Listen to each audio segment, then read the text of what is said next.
Sistema Michoacano de Radio y Televisión presenta.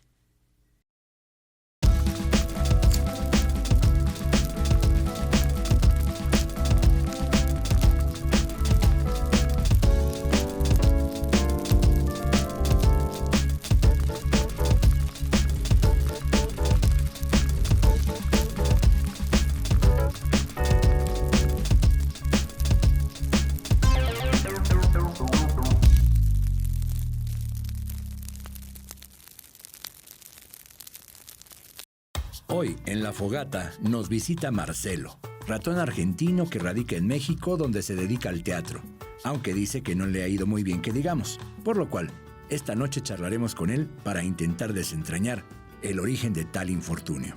También tendremos la posibilidad de conversar con Susana Salinas Chávez, mejor conocida como Susi Q, actriz y productora de teatro, estandupera, quien con su humor característico, cargado de sarcasmo, nos contará sobre su trayectoria en el difícil arte de hacer reír y tratar de hallar un lugar en los escenarios a través de la comedia. Nocturna, bohemia, fan del rock progresivo, madre de un hijo varón y apasionada del cine, de los constantes cambios del color de su cabello, adicta al café y a tener la razón de todo, loca por los gatos, dormilona, con la facilidad de hacerse amiga hasta de las piedras más renuentes a la amistad. Marcelo y Susi Q en La Fogata.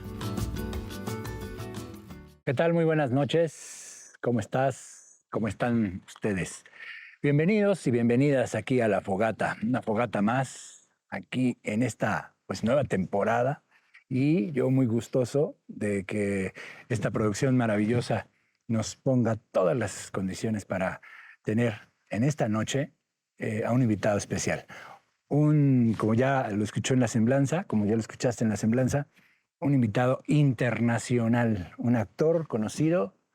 ¿Conocido hasta dónde, mi querido Marcelo? Buenas noches. Muy buenas noches, gracias por la invitación. Creo que fue muy propia, muy digna de mí, muchas gracias. ¿Conocido hasta dónde? Hasta la cocina. Conocido en muchísimas partes del mundo, mas no reconocido, querido Toño. Todavía falta ese proceso de reconocimiento. Sí, falta, yo creo que se haga justicia para Marcelo y que llegue más allá de todas las tierras lejanas. ¿Qué haces en México? ¿Por qué dejaste Argentina? He venido acá, a este país, porque a mí me dijeron que acá había un montón de arte, un montón de cultura. Y he llegado acá y me doy cuenta que efectivamente hay un montón de arte, un montón de cultura, y muchas veces sin paga. Que me brincan los bigotes, de verdad. Sin paga y a veces sin reconocimiento. Yo le he pasado terrible, ¿sabes? Terrible por acá. Bueno, yo creo que hay una parte donde el amor al arte, ¿no? ¿No crees en el amor al arte? Cuando al artista le da hambre, se le olvida todo ese amor, se le olvida completito, de verdad, porque se dice que él vive del aplauso y que vive de la fama. No me alcanza con la fama para comer. Entonces allí se nos olvida. Pero ciertamente hay algo de ello que es muy hermoso, poder hacer lo que te gusta, lo que te encanta, ciertamente. Yo vengo desde Villa Miseria, Alcantarilla 425, Interior 2A. Para los que no conozcan acá no sé, que hayan ido alguna vez a Argentina, si vos no lo conoces, más o menos Villa Miseria es a Buenos Aires como Villas del Pedregal a Morelia, más o menos, para que se den una idea, ¿no? Entonces, imagínate, yo estoy contento, ya casi 8 años por acá, pero sí, difícil, muy difícil. ¿Qué es lo que haces tú? Haces un show que creo que tiene que ver con una elaboración de crítica social, tal vez, de crítica política. No sé si eso, por ejemplo, ha sido benéfico para ti. A lo mejor por ahí tiene que ver con el tema de la paga, no lo sé, ¿no? Sí, vos sos un sabio. ¿Verdad? Tenés mucha razón. Ciertamente, yo lo que vengo a hacer es una comedia con crítica social, con contenido, con verdades, con cosas contundentes y reales. Y al público a veces, y solo a veces, no le encanta escuchar las verdades. Y creo que la comedia, desgraciadamente, este género del stand-up, que se ha popularizado tantísimo a todo lo largo y ancho del país, las personas piensan que esto es algo así como comedia plana, ¿no? Superficial, que dan lo banal, y ya les da un montón de risa y se van bien contentos a su casa. Pero cuando alguien llega, un comediante, y dice cosas fuertes, como que se espantan un poco, pero regresan, siempre regresan por más. Fuerte es como que. Mira, ya estoy agarrando el tono, ¿eh? Sí, ya, es contagioso, es re lindo, re lindo. Fuerte es como que de Marcelo. Yo no creo que sean fuertes. Creo que más bien hay acá, no solo en este país, en México, sino América Latina y un montón de partes del mundo, donde ya hay un montón de temas tabú, Toño. No se puede hablar de cosas porque está muy ofendida a veces la comunidad, y conste que no estoy hablando de meterse con el público vulnerable, por supuesto que no. La comedia que yo hago jamás se va a meter con los públicos vulnerables y mucho menos hacer bullying, porque eso se llama bullying, ¿no? Ya tiene un nombre. Pero hablo fuerte como de repente que dicen cosas, no sé, sexo, política, religión, ¿no? Palabrotas como feminismo, uy, la gente se espanta, ¿no? No puedes decir esas cosas porque a veces, y solo a veces, no es tan bien recibida la comedia. ¿Cómo te ha tratado Morelia en tu estancia aquí? Bueno, tú llegaste directamente, en vuelo directo desde Argentina hasta Morelia, o fuiste, Sí, o fuiste pasando pueblos, como dice en la canción. fui un poquito recorriendo, llegando primero a Ciudad de México, y Ciudad de México, por supuesto, hice lo que todos los argentinos hacen, trabajar en un café en Coyoacán, y luego me vine para acá. Todos los argentinos actores, debo decir, ¿eh? Para respeto a todos los argentinos, los compañeros actores son los que tenemos que pasar por esas índoles. Pero ya llegando acá, re bien, ¿sabes? Re bien. Hay centros culturales, sí hay apoyo a veces de muchas instituciones, y también hay muchas ganas de ir a ver teatro y de ir a ver comedia y de ir a ver un montón de cosas. Sí, es cierto, hay un montón de ganas. Nada más que aquí es donde entra toda esta problemática, ¿no? Que si sos gratuito, entonces luego el público no quiere pagar.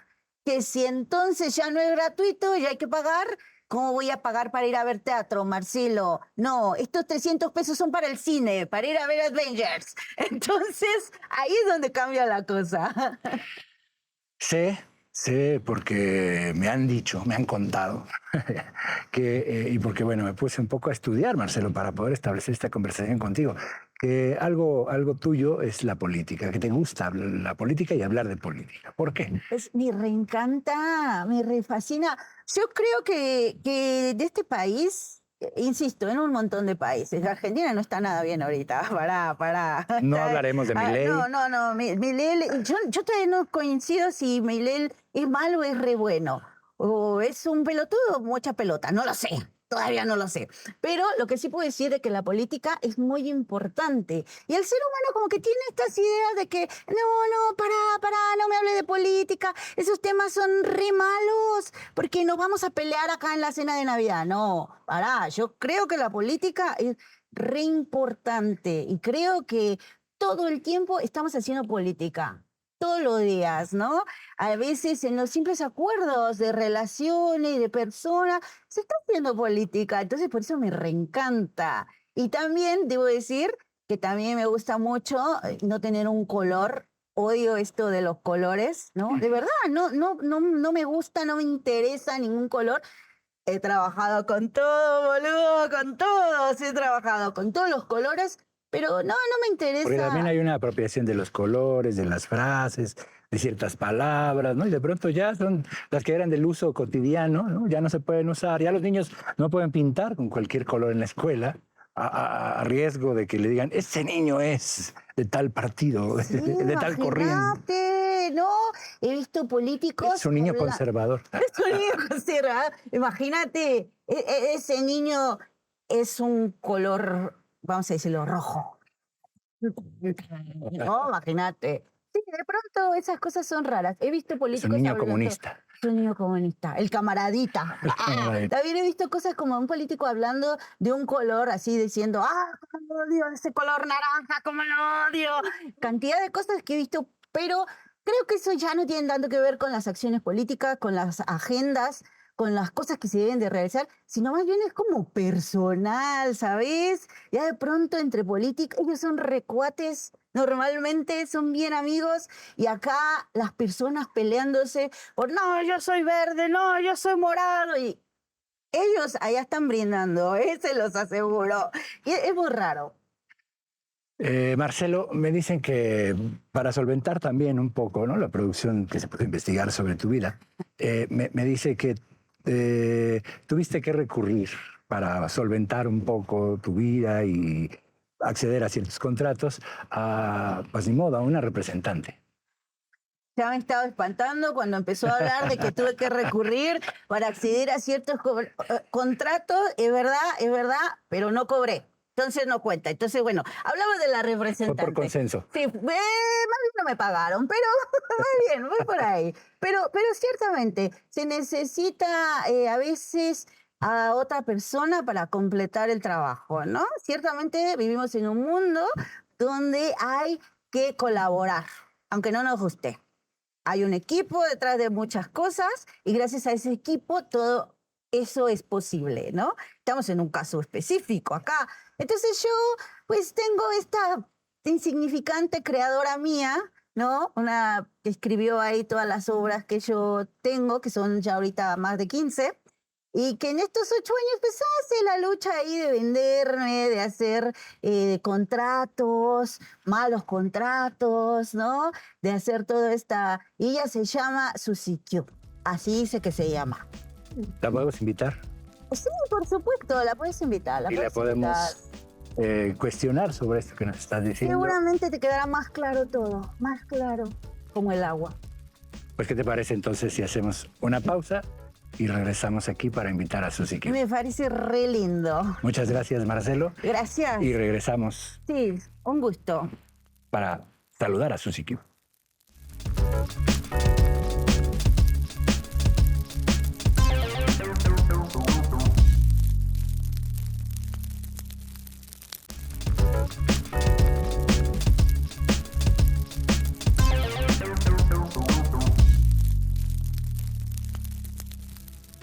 Estamos de nueva cuenta aquí en La Fogata para saludar a Suzy. Suzy, ¿cómo estás? Muy buenas noches. Buenas noches, muy contenta, gracias. Qué bueno. ¿Cuántos personajes tienes aparte de Marcelo? ¿A Aparte cuántos de- les das vida más o menos? Del ratón. Bueno, en este momento tengo también al personaje de la remolacha, que es una sexoservidora que hace teatro cabaret. Y bueno, la misma línea, ¿no? Crítica social, comedia irreverente, comedia ácida.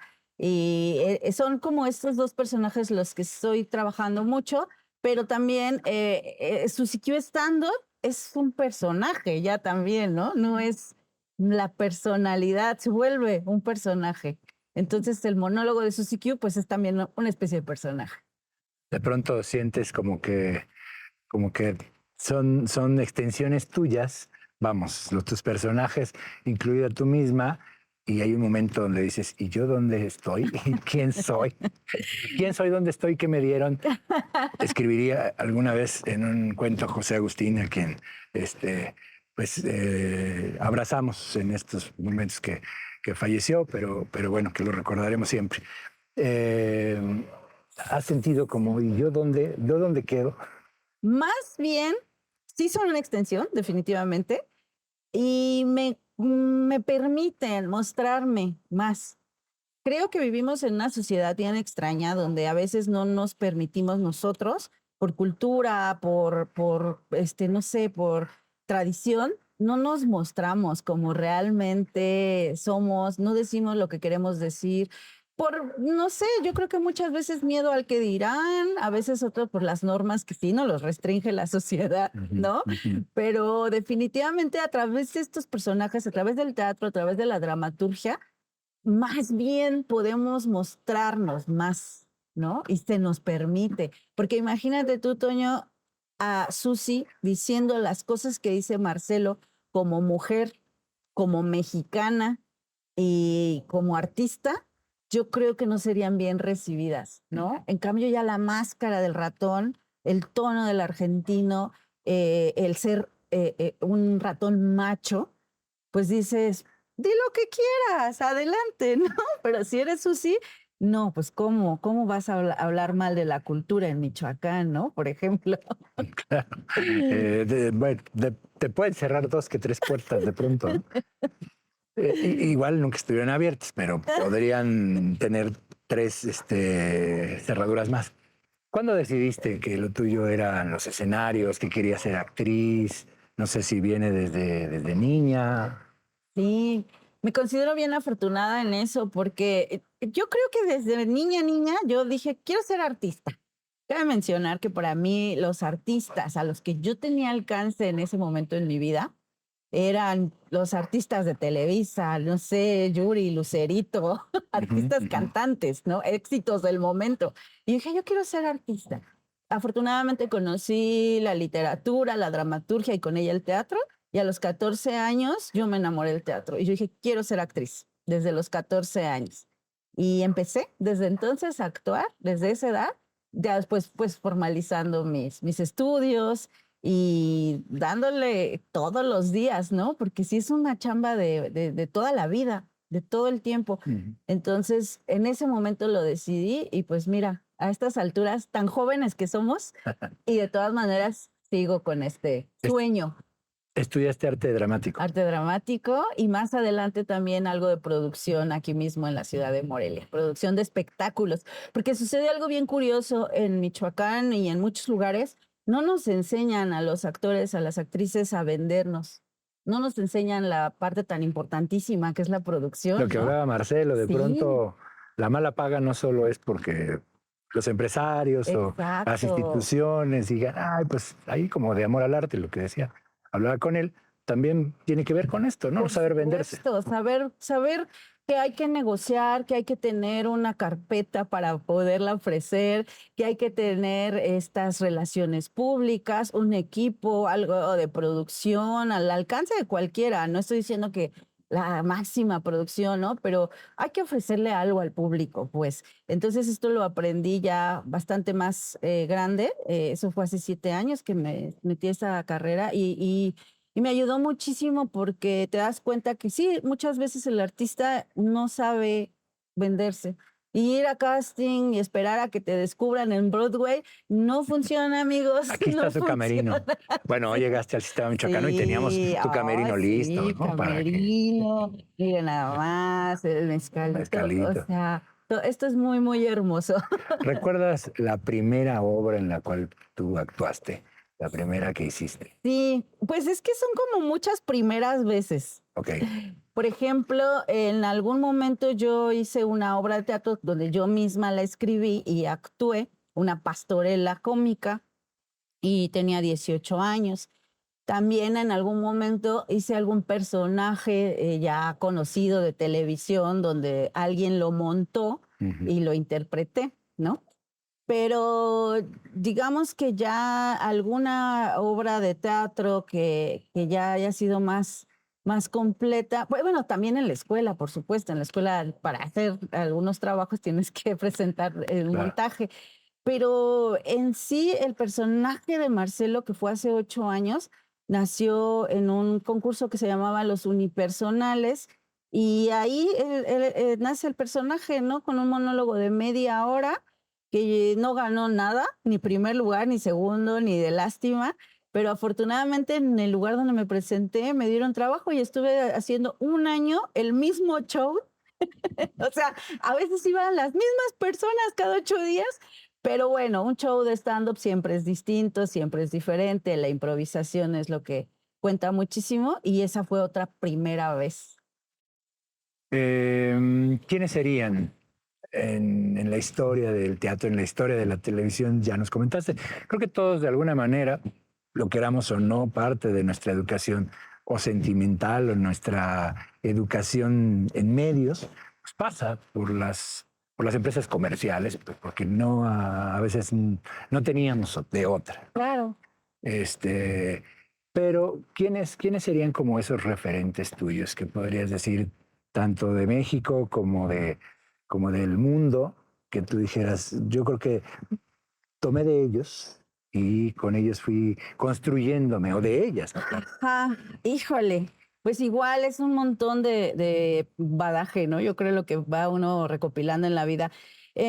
Cuando yo conocí el teatro, lo conocí primero por la literatura, les mencionaba, y lo conozco por Shakespeare, no más por Shakespeare. Ujú. Y después, cuando empecé a actuar, pero ya a hacer comedia, yo empecé a recordar esta televisión de los 80s, 90s, donde salía una mujer, porque claro, en la comedia no había mujeres. Recordemos que tenemos comediantes importantísimos como Cantinflas, Tintán. Tintán, ¿no? Un mundo de comediantes maravillosos que primero nacen en la carpa y luego se van al cine de oro, pero que eran hombres, no había mujeres. Por ahí estaba una Vitola, pero su comedia de ella era con su físico. Qué duro, ¿no? O sea, ella se ridiculizaba para que la gente se riera. Pero muchos años después en la televisión había una muchacha, una morra que se llama Anabel Ferreira. No Ujú. sé si la Sí, recuerdas. claro, claro. Maravillosa. Y yo me acuerdo que yo la veía siendo una niña y me gustaba repetir sus sketches o sus cosas. Y de pronto sí veía a mi mamá así como, ¡ah! ¿Qué estás haciendo? No, porque ya había una secretaria que se llama Coralia que se sentaba en las piernas del jefe. Ella ya nos estaba evidenciando ahí el acoso, pero nosotros no lo veíamos así. A nosotros nos daba mucha risa como hablaba, ¿no? Claro. Y ahí cuando empecé a hacer comedia la recordé y recordé a otras mujeres, una corcholata, una de las películas del cine mexicano. Y bueno, del extranjero, por ahí alguien que anda por ahí en producción me puso Le Luthiers alguna vez y yo quedé fascinada cuando los conocí. Y bueno, tal vez de ahí venga lo argentino, ¿no? Ujú, ujú. Del ratón Marcelo, la influencia de esto. Pero insisto, creo que son un montón de cosas las que nos van construyendo y que se va apoderando, que se va construyendo en la escena. Claro. ¿Por qué la comedia? ¿Por qué no te tiraste? Ahora sí que, ¿por qué no te tiraste al drama? Me tiré primero al drama. Lo que hice primero fue drama y lo amaba. Realmente me gusta un montón. Yo pensaba que eso era vivir, ¿no? Hacer el drama y me gusta. Me gusta todavía. Por ahí hay personajes tragicocómicos en mis shows. Sin embargo, la comedia me parece una manera muy bonita de decir esas verdades que hablaba a lo mejor el ratón Marcelo, muy a su manera, pero yo creo que es más bien recibida la crítica social cuando se dice con comedia, ¿no? Ujú. Se crea esa empatía que hay entre los seres humanos cuando dices, así es cierto, claro, a mí me pasó, ¿no? Y por eso sucede la risa. Y cuando nos lo cuentan desde la tragedia, pues sí, también nos podemos así como, sí es cierto, pero, ay, ya hay mucho de eso, ¿no? El dolor, el llanto, que es muy hermoso, pero todas esas cosas hay un montón. Además, en la comedia se puede hacer llorar al público también y se puede hacer sentir a las personas, pues ese malestar, esa incomodidad, ese dolor, ¿no? Y todo es empatía al final de cuentas. Claro, estoy totalmente de acuerdo. En alguna ocasión, en uno de estos unipersonales, que año con año se hace aquí una especie como de ¿Festival? festival, Sí. ¿no? En Morelia, me tocó ver, no voy a recordar ni el nombre de la actriz ni el nombre del espectáculo, pero ella empezó contando, ¿no? Dentro de su personaje, su historia con un tipo. Y los primeros 30 minutos todos nos desternillamos de la risa. Sus ires y venires amorosos, sus devaneos, hasta que por ahí del minuto 35 de la obra nos enteramos que la estaban tratando, que era una mujer tratada, ¿no? Y entonces cuando nos enteramos, empieza a hacer ese recorrido hacia atrás en la obra que acabas de ver y de lo que te estabas riendo, dices, Claro. ¡pum! ¿No? Y viene así como una especie de machetazo sobre uno y se vuelve así una emoción bárbara, ¿no? Y un sentimiento ahí cruzado, ¿no? Claro, y es bien bonito porque pasas de un momento de, como dices, de estar desatornillándote, y luego, ¡ouch! No, me diste algo que me está doliendo, me está doliendo. Pero también sucede que también en la misma comedia pues puedes provocar eso, ¿no? El llanto, la risa, la desesperación, la carcajada. Entonces, sin duda, por eso es parte del teatro, ¿no? La comedia, la tragedia, esas mascaritas que todos conocemos como representan todo el teatro, es por eso, porque hay una parte del ser humano que es este humor que aparte lo traemos todos podemos ser comediantes, yo estoy convencida de ello. Incluso involuntarios como, Sí. como 2 que 3 que podemos Sí, conocer por ahí. yo conozco varios. Ahora hacemos una pausa y regresamos aquí a esta conversación en La Fogata con Suzy Q.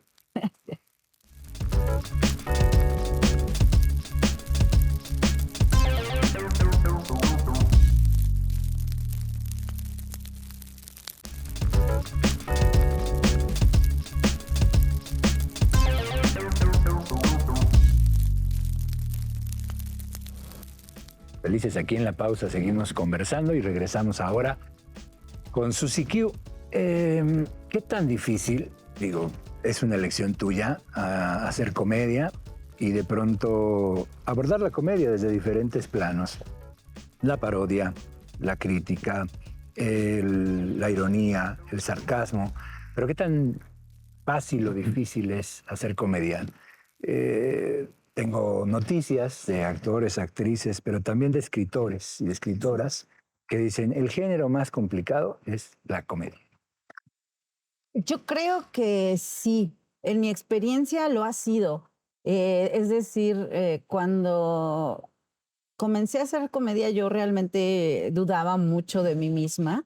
Ya saben, mujeres, ese delirio del impostor, ¿no?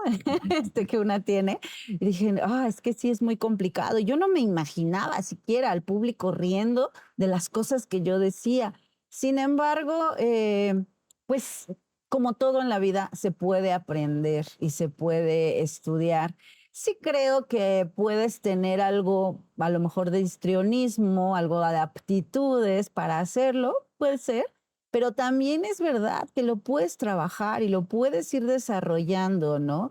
Porque justo hablas de tipos de esta anatomía del humor, ¿no? Sarcasmo, ironía, humor negro. Tenemos muy satanizado al humor negro, pero ¿por qué, Toño? Porque el humor negro que concebimos es la humillación y eso no es el humor negro. El humor negro puede ser tan maravilloso como para evidenciar algo que está sucediendo, que está mal en la sociedad, y cuando lo mostramos y el público lo ve, nos podemos reír de eso sin causar susceptibilidades, dolores, heridas. No meternos con el público, pero sí denunciar algo a través del humor negro, ¿no? Pero es una línea delgadita, delgadita, que si la tocas, pues entonces sí puedes estar ahí tocando una herida sensible, ¿no? Pero el humor blanco es maravilloso y también, bueno, no sé, tanta comedia que hay en este momento a nuestra disposición.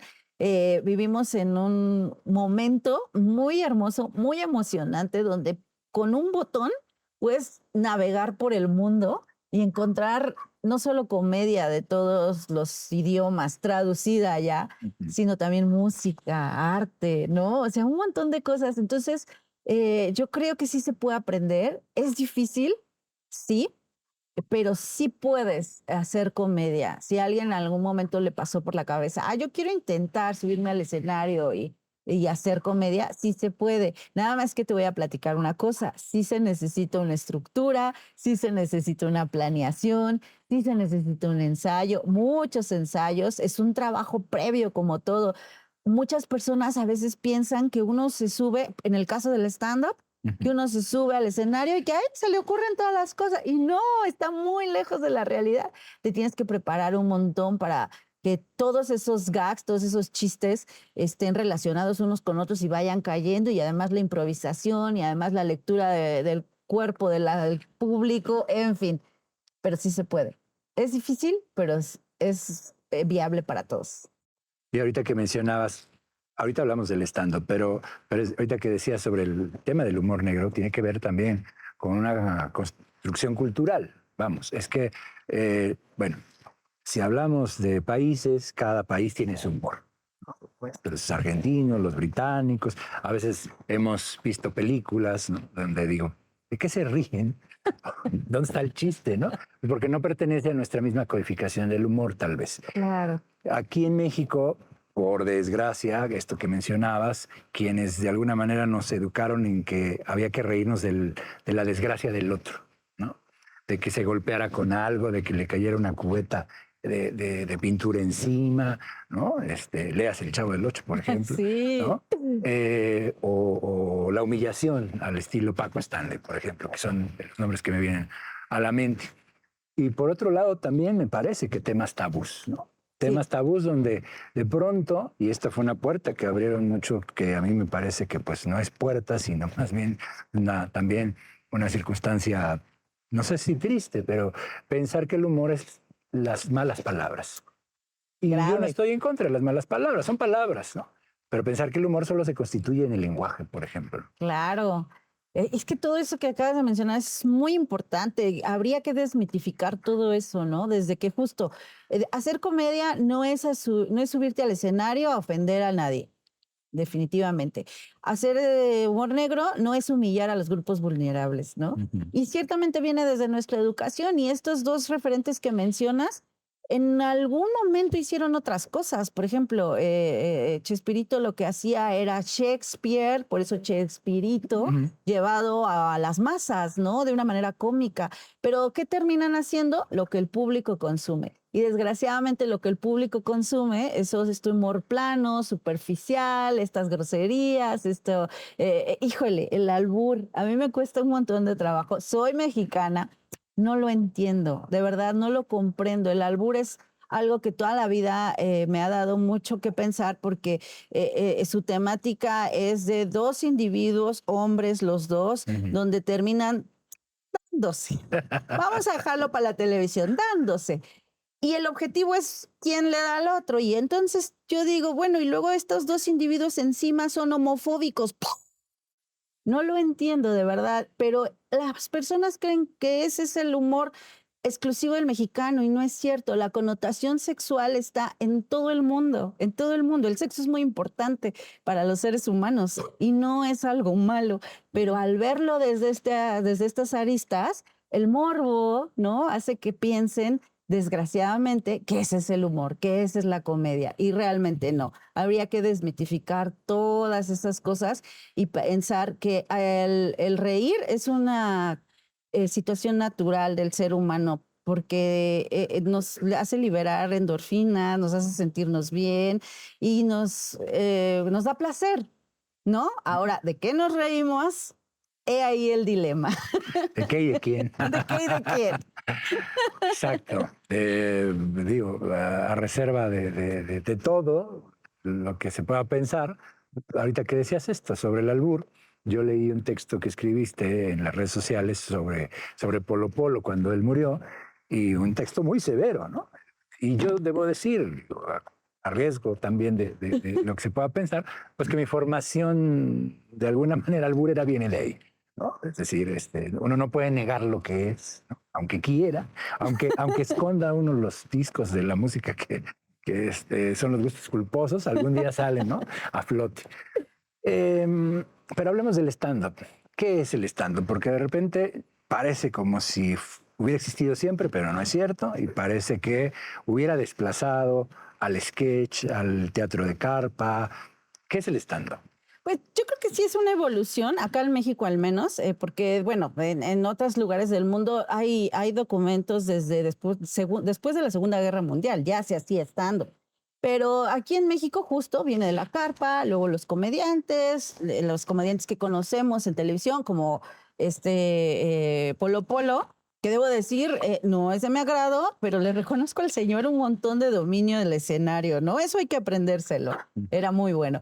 Y en cuanto a lo que ahora es, a mí me gusta definirlo como que el stand-up es comedia de autor, es decir, tú elaboras tu sketch, tu monólogo, tu rutina, como le quieran llamar, y tú lo desarrollas ante un público hablando en primera persona, y eso es lo que diferencia a un comediante.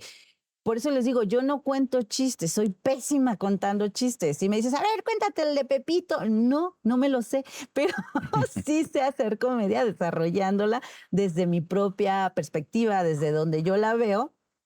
y lo comparto con los demás, ¿no? Entonces yo diría que el stand-up es comedia de autor, hablada desde tu experiencia. Una parte que tú escribes, pero una parte que también se desarrolla en el momento, ¿no? Que se improvisa. Hay momentos donde se improvisa, pero insisto, ya lo debes de tener preparado. Incluso las partes donde tú vas a improvisar se le llama cabareteo, cuando improvisas con el público. Esto ya lo debes de tener también dominado, porque si no se te desborda y se convierte en una locura eso. Alguna ocasión se subió una persona, un borracho al escenario, me quitó el micrófono, me abrazó y es así como, ¡ay, ahora qué hago! No, hay que seguir improvisando. Entonces sí hay que tener como todo eso ya contemplado, porque no es fácil. Porque además no hay cuerpos de seguridad ahí. Bueno, ¿De dónde te presentes, no? Y lo incluyes, todo lo incluyes en la comedia. No es como el teatro, que en el teatro pues, sigues con tu monólogo y tú sigues actuando y no. Acá no, acá todo lo que está sucediendo lo integras, ¿no? Acá no hay cuarta pared, todo está contra el público también. ¿te han tocado públicos difíciles? Me imagino que públicos maravillosos, que se ríen y aplauden, bastantes. Sí. Pero te han tocado públicos así que digas, y que vayan 5 minutos y digas, y todavía tengo que... Son mis favoritos. El público que le llaman difícil es mi favorito porque es donde está el reto, ¿no? O sea, hacer reír a tus amigos no es ningún chiste, no es ningún reto. Tus amigos se ríen nada más de verte, ¿no? Pero hacer reír, incluso al público ya cautivo, pues ya van con esa disposición. Pero hacer reír a público nuevo y público que llegas y están así, ¿no? A ver, hazme reír, ¿no? Así como que hasta te escanean y dicen, yo no me voy a reír, ¿no? Entonces, tú eres la que me va... Ajá. Y entonces, eso es bien bonito porque empiezas con tu rutina y como la música va creciendo y de pronto pues llega un momento donde los ves ya como entregados, como que se dejaron ir al monólogo y ya están así, ¿no? En la mesa o en la silla, como bastante dispuestos y es público muy maravilloso. Tengo un monólogo muy nuevo, me lo estrené el año pasado, que habla acerca del aborto, un tema muy difícil.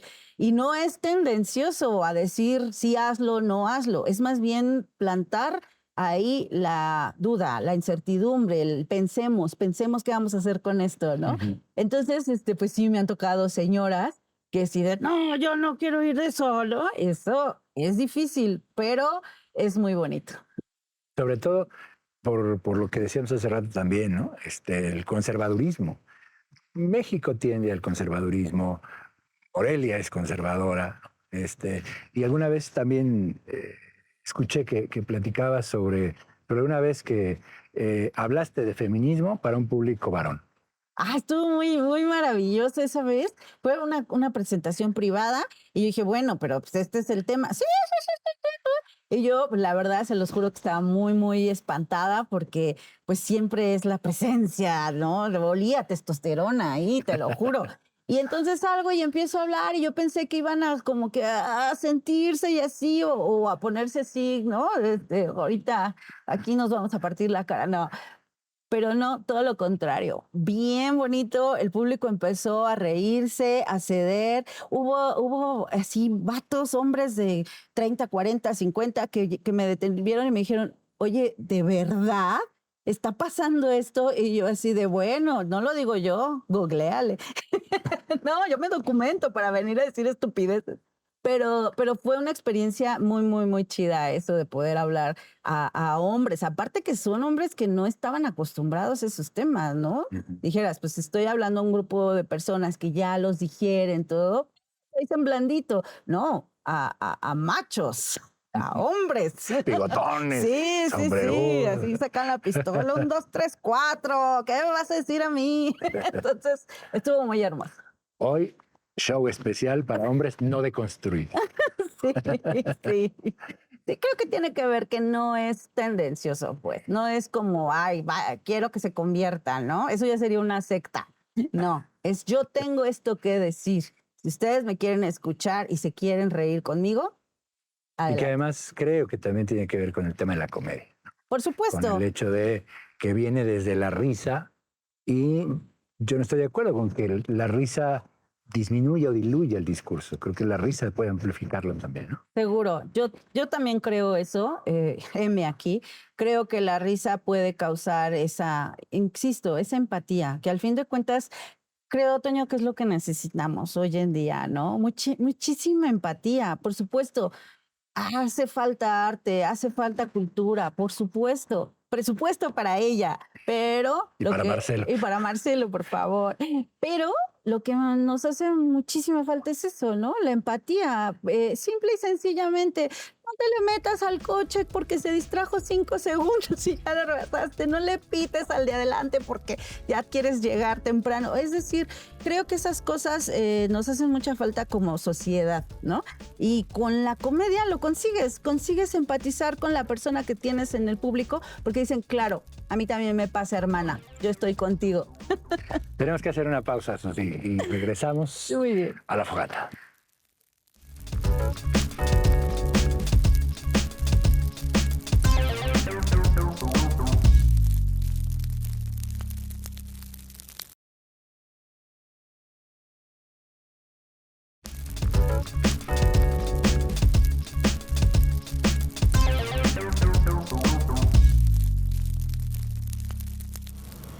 Regresamos a la fogata.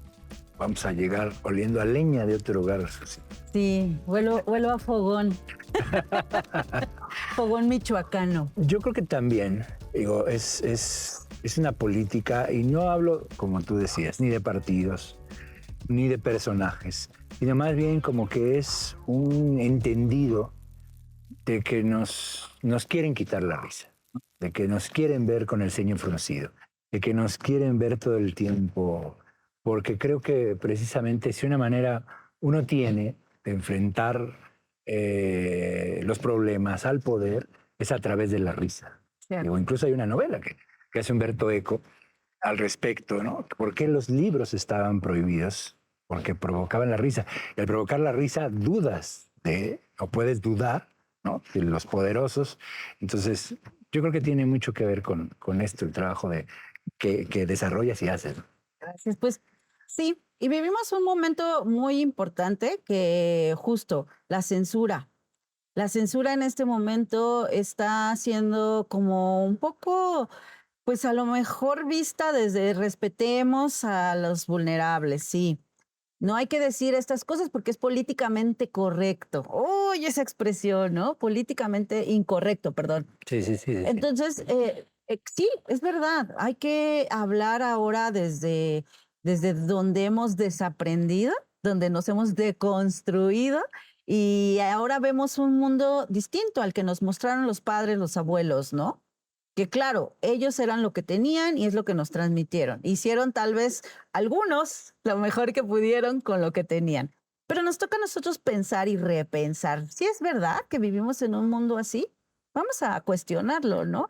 Y entonces es cuando se caen todos esos mitos y se caen todas esas costumbres y empezamos a ver un montón de cosas y ahí es donde también ya puede que haya censura. Y la censura malintencionada para seguir vulnerabilizando a las personas, a los individuos, pues creo que ya es hasta un antiderecho, ¿no? Claro. Está en la Constitución, en la libre expresión. Entonces creo que ahí ya hay que ponernos muy inteligentes.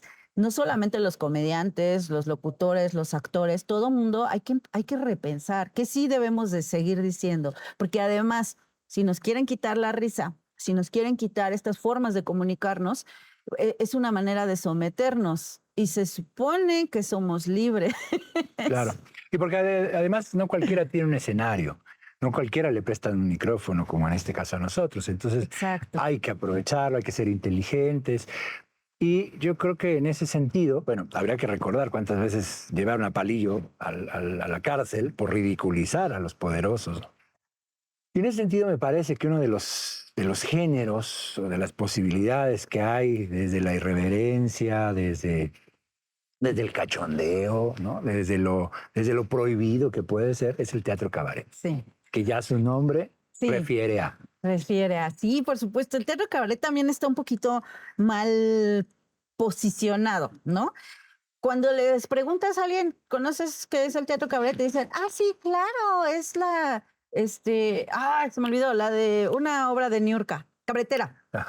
Y yo así, ok, sí, eso es teatro cabaret. Pero el teatro cabaret es justo una farsa, es ridiculizar, es exponer. ¿Y qué temas? Política, religión, ¿no? Es social, es una cosa muy hermosa, porque puedes ridiculizar todos estos personajes que estamos viendo todos los días, todo el tiempo, a veces muy temprano, y todas las veces que ustedes quieran referir en la historia de la vida, del tiempo, pues vamos a hablar de, pues eso, política, religión, circunstancias sociales, injusticias sociales, y a través del cabaret, con música, con actuación, con lentejuelas, con personajes muy extrovertidos, podemos evidenciarlo. Claro. Y en ese sentido tienes tú un personaje que nos comentabas, que es una sexoservidora. Sí. Esta obra, creo, se llama El Escuadrón de los No Esenciales. Es que está en la pandemia, cuando nos dijeron a los artistas que no éramos esenciales, ¿te acuerdas? Que porque pues no, o sea, nosotros a la casa, porque como nosotros nada más vivimos del aplauso, pues hay que se queden, ¿no? Guardados. Y todos nos quedamos en la casa viendo televisión, y la televisión, ¿qué creen? La hacen artistas, pero bueno, el chiste es que en ese momento se hace esta obra, la escribo, la produzco. En ese momento estaba con mi compañero Irepan Rojas, quien trascendió ya casi hace un año, ahora en marzo. Él era el que llevaba la música, y el personaje de la remolacha pues nos cuenta todo lo que vivió en la pandemia, cómo se las arregló. ¿Pero por qué una sexoservidora? Pues porque hago la comparación de las sexoservidoras, de la prostitución, con cómo los artistas prostituimos nuestro trabajo en ese momento para sobrevivir. Y es gracioso, es doloroso, tiene un momento, como mencionabas, el trabajo de alguna compañera en el Festival de Monólogos. También acá llega un momento donde la remolacha nos cuenta por qué ella es prostituta, y ahí ya no te da risa, ¿no? Te da risa las cosas que hace, te da risa las tonterías que dice, ¿no? Que hizo una rifa para sobrevivir, ¿no? Y dice que se lo copió al presidente y cosas que empieza a decir ahí en la obra. Pero llega un momento donde te das cuenta quién es la remolacha, de dónde viene, que desde niña tuvo que hacerlo, y es donde ya no da risa. Pero justo el teatro cabaret nos puede mostrar esas cosas fuertes y esas cosas de las verdades de la vida otra vez.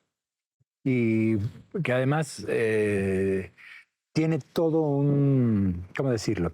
Está arropado, ¿no? Porque te es en un lugar especial, en el teatro cabaret, te permite a lo mejor echar un traguito mientras, ¿no? Hay como otra disposición dentro del propio espacio donde se genera el teatro cabaret, ¿no? Sí, pues sí, por supuesto. De entrada, justo es en un foro, en un teatro, hay bebidas. La remolacha en algún momento se baja a caminar entre el público, a bailarles al público, se sienta con alguien, se sube a alguien a echarse una chela al escenario, a platicarles su historia. Creo que se entiende el público que va a ver a la remolacha, que va no solamente a reírse, a pensar un poquito en esas cuestiones sociales, sino también va a tener interacción con las demás personas que están en el lugar, ¿no? Se vuelve una obra entera, el lugar en sí. Los públicos se vuelven actores.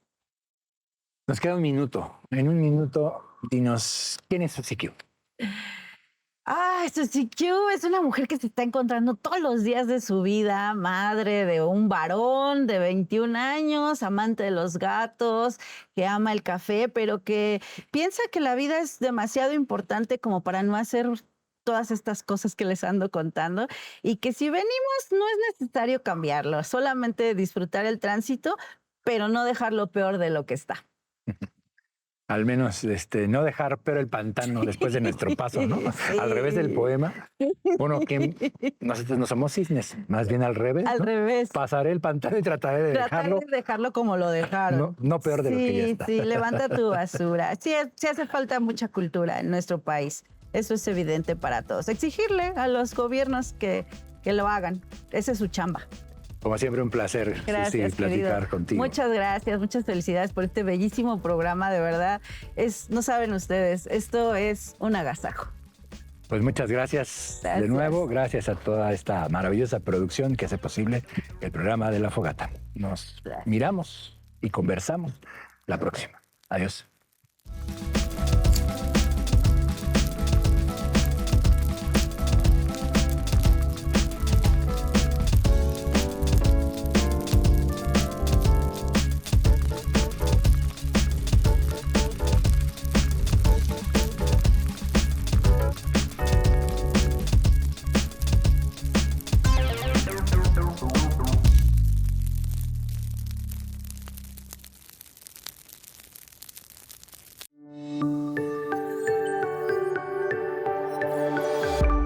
Sistema Michoacano de Radio y Televisión presentó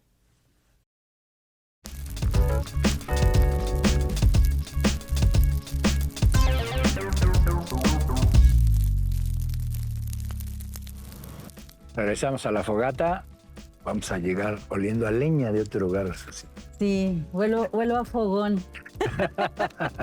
Fogón michoacano. Yo creo que también, digo, es una política, y no hablo, como tú decías, ni de partidos, ni de personajes, sino más bien como que es un entendido de que nos quieren quitar la risa, ¿no? De que nos quieren ver con el ceño fruncido, de que nos quieren ver todo el tiempo, porque creo que precisamente si una manera uno tiene de enfrentar los problemas al poder es a través de la risa. Digo, incluso hay una novela que hace Humberto Eco al respecto, ¿no? ¿Por qué los libros estaban prohibidos? Porque provocaban la risa. Y al provocar la risa dudas o puedes dudar, ¿no?, de los poderosos.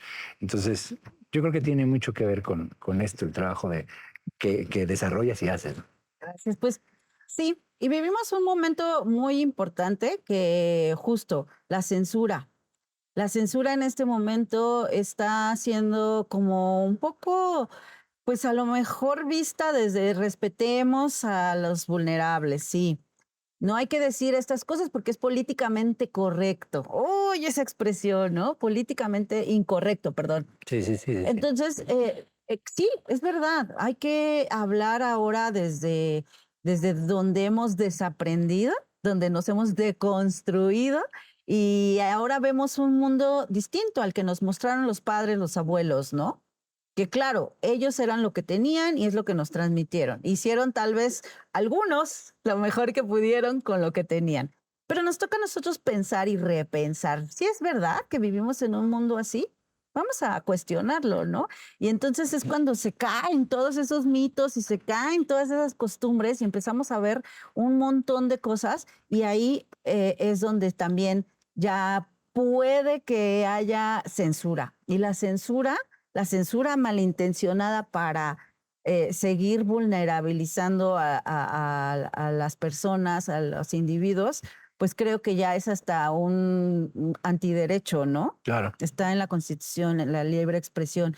Entonces creo que ahí ya hay que ponernos muy inteligentes, no solamente los comediantes, los locutores, los actores, todo mundo, hay que repensar que sí debemos de seguir diciendo, porque además, si nos quieren quitar la risa, si nos quieren quitar estas formas de comunicarnos, es una manera de someternos y se supone que somos libres. Claro. Y porque además no cualquiera tiene un escenario, no cualquiera le prestan un micrófono, como en este caso a nosotros. Entonces, exacto, hay que aprovecharlo, hay que ser inteligentes. Y yo creo que en ese sentido, bueno, habría que recordar cuántas veces llevaron a Palillo a la cárcel por ridiculizar a los poderosos, ¿no? Y en ese sentido me parece que uno de los géneros o de las posibilidades que hay desde la irreverencia, desde el cachondeo, ¿no?, desde lo prohibido que puede ser, es el teatro cabaret. Sí. Que ya su nombre refiere a. Sí, por supuesto. El teatro cabaret también está un poquito mal posicionado, ¿no? Cuando les preguntas a alguien, ¿conoces qué es el teatro cabaret? Te dicen, sí, claro, es se me olvidó, la de una obra de Niurka, Cabaretera.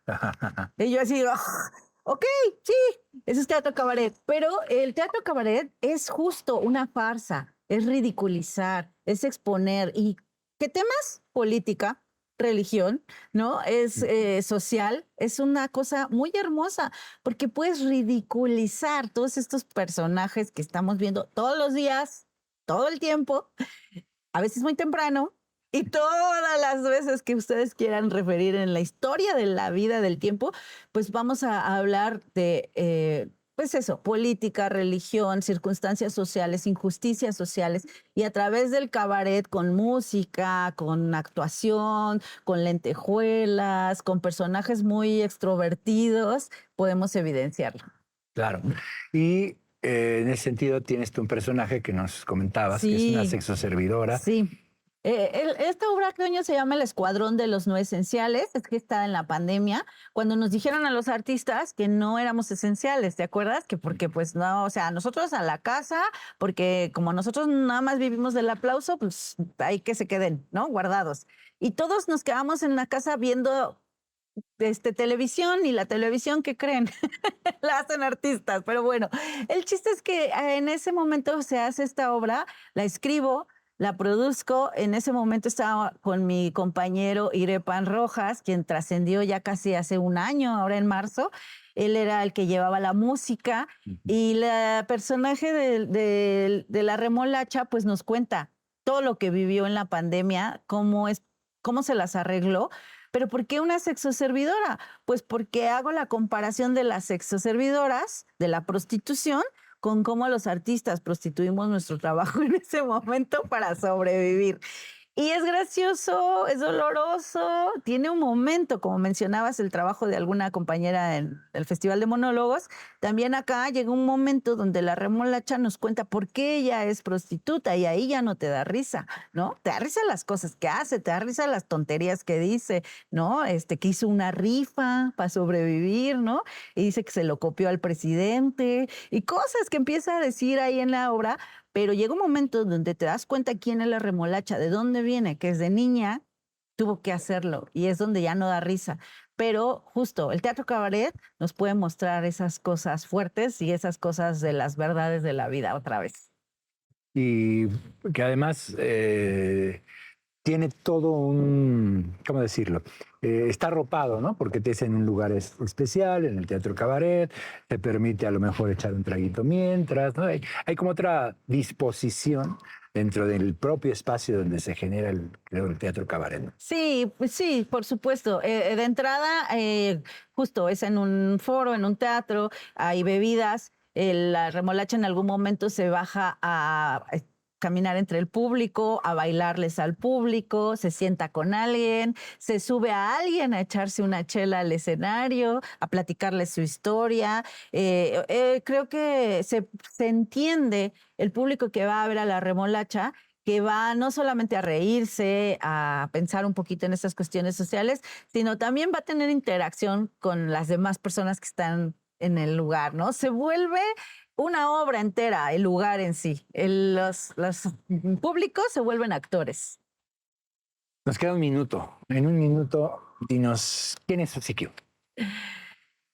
Suzy Q es una mujer que se está encontrando todos los días de su vida, madre de un varón de 21 años, amante de los gatos, que ama el café, pero que piensa que la vida es demasiado importante como para no hacer todas estas cosas que les ando contando, y que si venimos no es necesario cambiarlo, solamente disfrutar el tránsito, pero no dejarlo peor de lo que está. Al menos no dejar peor el pantano después de nuestro paso, ¿no? Sí. Al revés del poema. Bueno, que nosotros no somos cisnes, más bien al revés. Al revés. Pasaré el pantano y trataré de dejarlo como lo dejaron. No peor de lo que ya está. Sí, levanta tu basura. Sí hace falta mucha cultura en nuestro país. Eso es evidente para todos. Exigirle a los gobiernos que lo hagan. Esa es su chamba. Como siempre, un placer, gracias, Suzy, platicar contigo. Muchas gracias, muchas felicidades por este bellísimo programa, de verdad. No saben ustedes, esto es un agasajo. Pues muchas gracias de nuevo. Gracias a toda esta maravillosa producción que hace posible el programa de La Fogata. Nos miramos y conversamos la próxima. Adiós.